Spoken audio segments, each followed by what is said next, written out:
It's Tuesday again and time for Tuesday's Child, and today we're talking about addressing emotional patterns and how to address them. Charleston-based Wings is here helping kids soar. We welcome CEO Bridget Laird once again. Hello. Now, identifying emotional patterns and teaching kids how to do that. It sounds like a pretty deep topic for elementary school students. It is. It's a really deep topic, and it's something that is critical.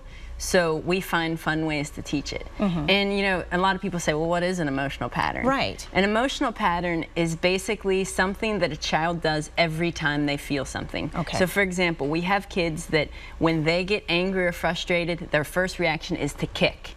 And that's every time. So their pattern is when they're angry, they kick, whether it's kicking the wall, kicking the chair. Or kicking someone, God forbid. Right, kicking someone, exactly.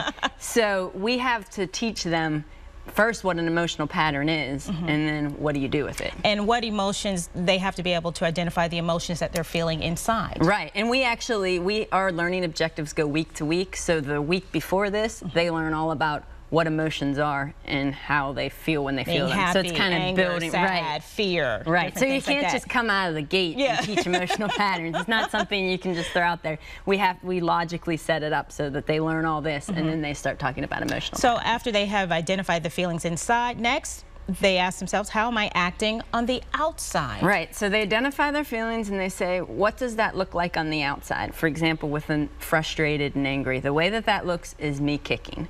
Or maybe it's every time I'm scared, I hide in the corner. So what does that look like on the outside? If I was watching you, what does that look like?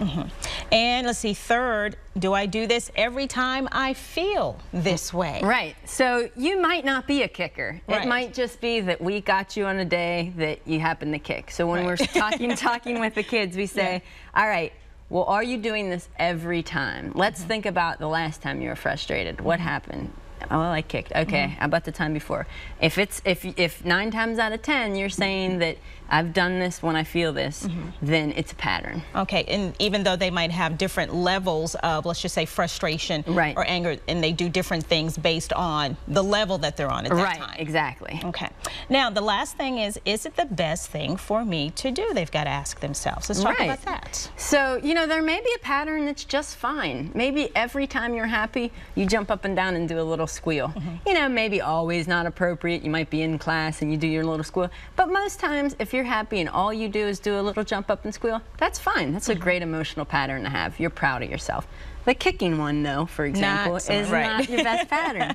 So you want to say to yourself, is it the best thing? And if it's not, let's work with you to figure out what it is. It's okay to feel frustrated and angry. It's okay. Kids have to know that you are going to get frustrated and angry. But what can you change about your pattern so that you deal with it in a better way? And I was going to ask you that because as human beings, as creatures, we have feelings, we have emotions, and we act out on certain things. Right. Do you redirect that in some way and say maybe instead of kicking, you can do this? Yes, so we might say, all right, instead of kicking, take 3 deep breaths. That's not hurting anybody, that's helping you calm down.